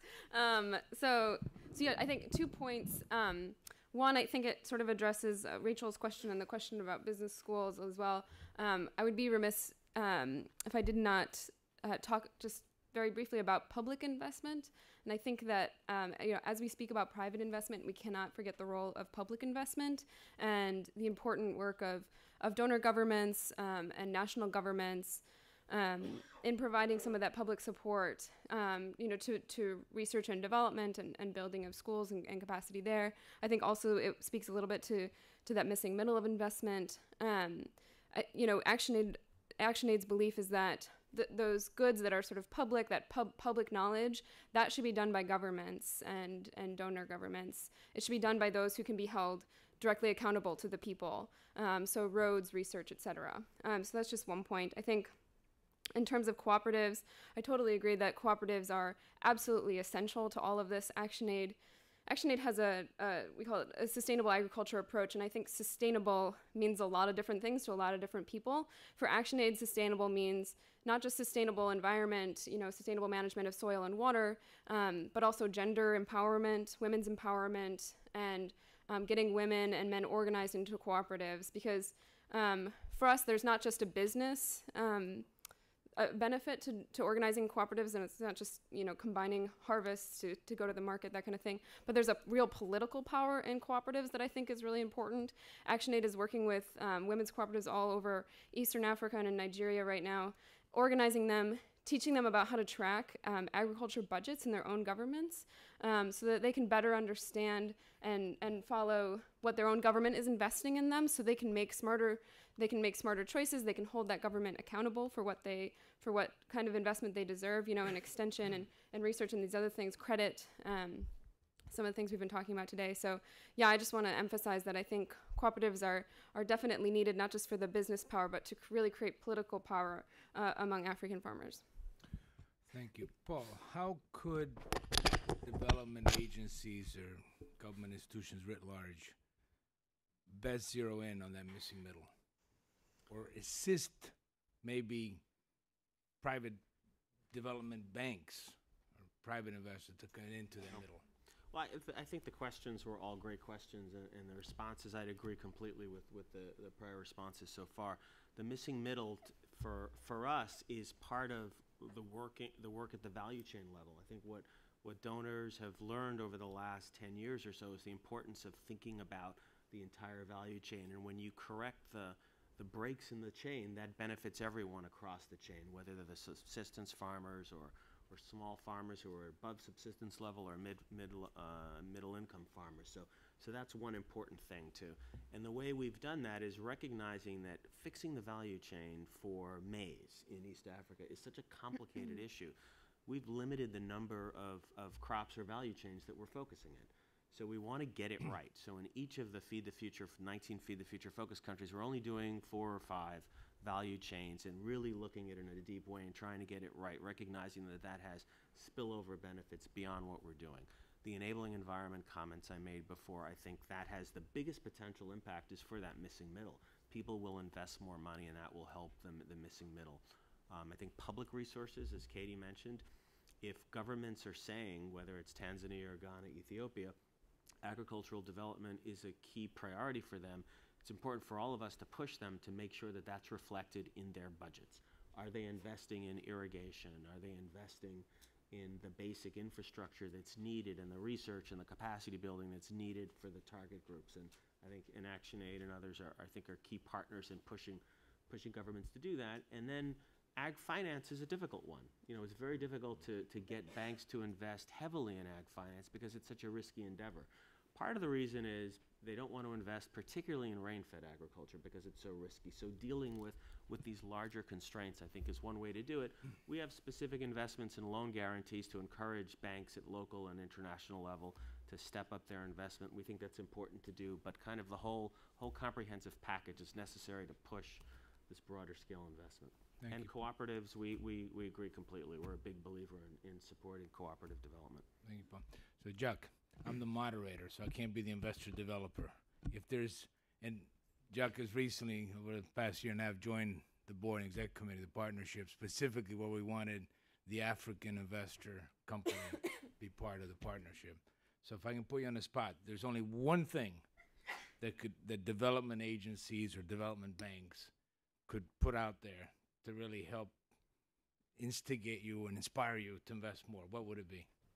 Well, I would say is really participate in what I call aligning the interests. There is no way we're going to boost agriculture in Africa if we don't align the interests. Exactly what Paul has said earlier. It's there are various stakeholders. You have the smallholders, you have the farmers, you have the large scale, you have the banks, the commercial banks, the DFIs. You have governments, and we have to align the interest. Try to establish a safe space of discussion where everybody can come up and bring its contribution in defining good models of investment. Paul again said earlier, there are various models of investments, of successful investments. They will depend on the country. They will depend in the speculations. Once again, the investment rationale will not be the same for rice production, or it will be for cocoa. The area, there are countries where the potential in terms of infrastructure are much better. Clearly, what the MCC has been achieving in Ghana is not comparable to the status of the infrastructure of Sierra Leone, for instance. So each country has different approaches. But bottom line, I would to answer really your question, the DFIs, the various donors, have to try to see how they contribute to make farming a business. That was the theme of the partnership meetings of last year. Farming is a business. I'm just coming back from Illinois, and we spent time with a farmer in Illinois. I mean, these people, they're businessmen. Why wouldn't be the case only in the US and not in Africa? I do value and it is very important, the smallholders, to make sure that they are not left aside. But the idea is making maybe these smallholders successful businessmen in 5 years, 10 years time, to give them incentive. If they work hard, then they can grow and be more successful and more successful and more successful. And I think this is really what needs to be done today on the continent in order to be able to match the need of the next decade, because urgency is there. And I would like to insist again on the fact that we have to find a job for this youth. It's a time bomb. And I think that today there's starts having some kind of a big awareness on the continent. And we need leadership. We need a better governance. Put scheme in place where the people will want to invest money. And I will just like to conclude by, again, in Des Moines, there was one of these investment funds that came and said, oh, I have a question. We have money, we want to invest in Africa. We'd like to invest in smallholders, but how do I invest with these smallholders? And the answer I gave him is, don't spread your money and just send checks to 10,000 different smallholders, because you're not going to get your money back. But if you can align through an organization, a large scale, and finance a scheme, a PPP, where the various components have been met, where the interests have been aligned, then you can have a very successful investment on a long-term basis. Thank you, Jack. I could take maybe one or two more, Michelle, very quickly. Yes, sir, that one. And question this time, please. Thank you.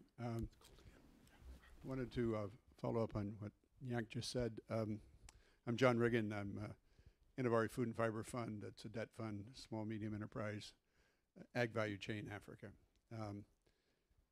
In approaching a lot of different investors and different classes in Europe and North America, the skepticism that we typically see is, well, what are these deals? And we don't believe there is a pipeline of deals. And we took an extra 6-8 months just to go and start document opportunities that we'd identified through partners and people on the ground. But still, we have this great skepticism. And it may be that by emphasizing smallholder, the ag value chain around smallholders, that we are missing the market. But at the same time, many, many people speak at conferences about these opportunities. I happen, after long involvement, think they're there. So my question is, so how do we get, maybe this is a good question for Paul, how do we start getting these opportunities out in front of folks who might know what to do with them? I think maybe let's just hold to that one, because that's going to take some time. So, Paul, Piper, how structure and building up that? And I'll have some thoughts in the closing argument. But yeah, I think it's a great question. So thoughts and then like a closing point is what you're saying for each of us? Please, if you would, and then I'll come back. I think it's a great point. The conditions in Africa are such that there's huge economic and investment opportunity there. But I agree with you. I don't think there's a ready pipeline of deals waiting for people to sign up. But kind of from our perspective, there are companies in Brazil, in China, who are very aggressive, who are scouring the continent and looking for deals and gaining market share. And they're not waiting for the pipeline of deals to emerge. So we think it's important to, and our goal in USAID is not to get American companies versus others. Our goal is to relieve poverty and hunger in Africa. So we want a vibrant environment that's open to private investment on a transparent basis. But kind of the thing that we are supporting to help develop those deals is the Grow Africa platform. I'm not sure if people are very familiar with that. It was really founded by the African Union, NAPAD, the World Economic Forum at Davos a year or 2 years ago, I already forget. Administrator Shah, my boss, is one of the founders of Grow Africa, and that's a platform that has helped bring large and medium and small companies together with African leadership to really focus on what it takes to generate private investment on the enabling environment issues. It's also included a focus on investment from our part in helping the institutions charged with promoting investment in these countries with developing a pipeline. So there are, I forget if there are 10, there are 12 countries that have voluntarily taken leadership and joined the Grow Africa movement. So Mozambique, who's represented in the earlier panel, is one of the Grow Africa countries. Tanzania, Ghana, Ethiopia. So we're helping the institutions in those countries really develop the meat in deals that they can market to companies and to show that examples of what the investment opportunities are. I think that's the kind of thing that's going to take some public resources at this level, because companies are still reluctant to go in. Agriculture is risky, it's a different sector, and a lot needs to be done in order to encourage big investment in agriculture. So like the only closing point I'd make is, I think I would have repeated everything Jacques said, because I think his comments were great, but I'd add, from our perspective, donor funding is not and can't be the primary source of funding to spur investment and reduce poverty in Africa. We can only at best be catalytic. We really have to just pave the way for sustained private investment and for sustained smart public investment by African countries. And one of the reasons why is donor funding is not always going to be, it's not always reliable. So we're very fortunate now. In 2008, we had in USAID's budget somewhere around $240, $280 million devoted to agriculture. Because of the sustained advocacy by groups like the Partnership, our budget is now about $1 billion, hovering over $1 billion. So we've dramatically scaled up, and we think our president has helped really launch a global movement that's scaling up investment by major donors. But I can't tell you with any certainty that 5 years from now we're going to retain those levels. So we really think our job is to do as much, run as fast as we can, create an environment and be as catalytic as we can for that sustained private investment, smarter public investment, make as much progress as we can, so that the investment that's going to go into Africa, because it's going in, so the investment that goes in is targeted in the right way on lifting people out of poverty in rural areas. Thank you. Jack, closing statement? Yes, I would again emphasize what Paul just said, and really again insist on the idea of aligning the interest. None of us will be successful if we go through our own window. We have to align the interest, have the various stakeholders want to go in the same direction so that we can really make these investments in Africa profitable, safe, sustainable, inclusive. Let us align the interest. The question earlier about the universities. Universities can bring a lot of value added in capacity building, both African university, US universities, and European universities. Let us align the interest, and the urgency is there. And business, farming can be very profitable in Africa. Thank you. Matthew? Okay. I think that investments that help to reduce the risk to agriculture are the starting point for encouraging private sector investments, because a lot of times in Africa, what we take for granted here is something that the private sector has to work over. Talk about financing. I mean, if you really want to finance agriculture, we think that you should be financing it from the market down, trying to get those people who are doing the big buying to be able to work with smallholders. A lot of investments in energy, in road, in irrigation infrastructure will go a long way to creating a level playing ground for both the large and the smallholders to operate more efficiently. Thank you. And Katie? Yeah, thank you. Yeah, I just want to agree with what a lot of has already been said. And the investment opportunities, I think, in Africa are great right now. Smallholder farmers want investment, but they want investment that respects their rights. They want investment that respects their indigenous knowledge, that respects their needs to feed their families, their needs to have extra money for school, for school fees, and just to grow a business. They are a business.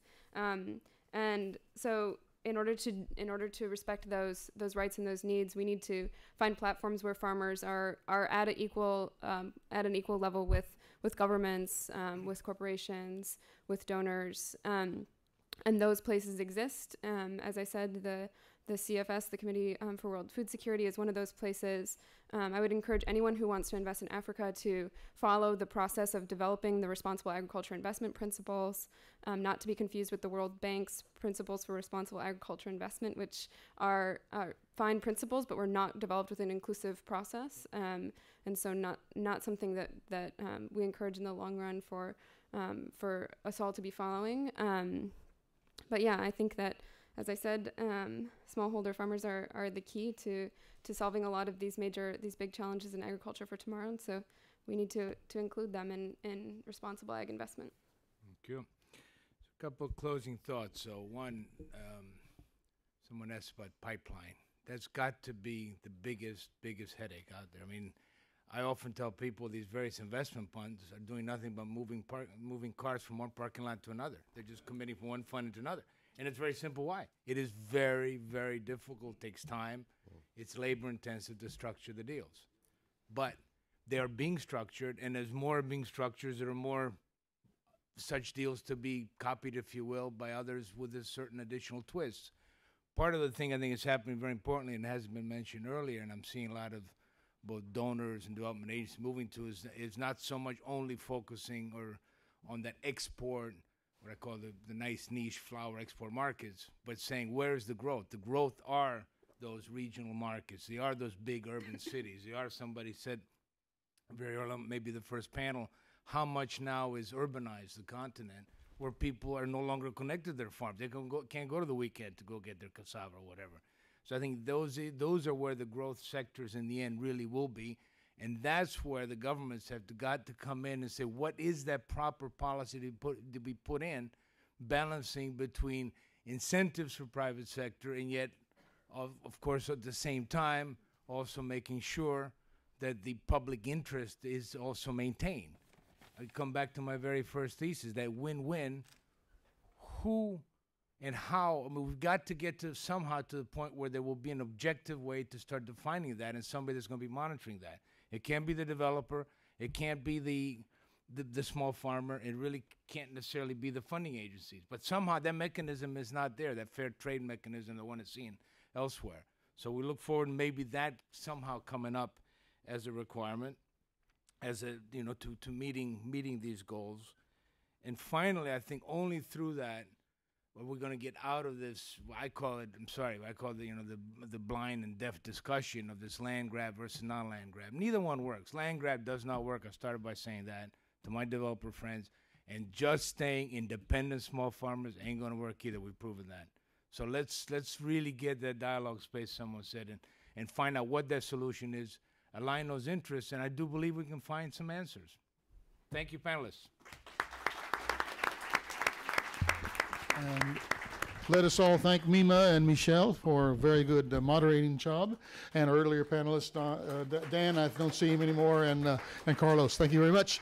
There's refreshments outside. Keep on talking. Steve, and if I may just also, I forgot to state, CCN, USAID, and a number of other folks are putting on a U.S.-Africa investment forum in Addis Ababa, November 12th to 14. So you're all invited to that also. Thank you. Okay. Somebody put in my hand, I forgot to announce it.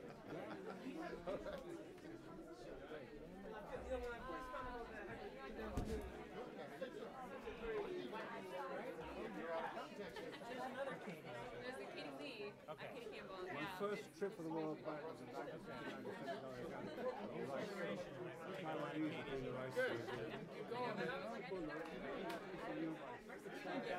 I started working. My wife was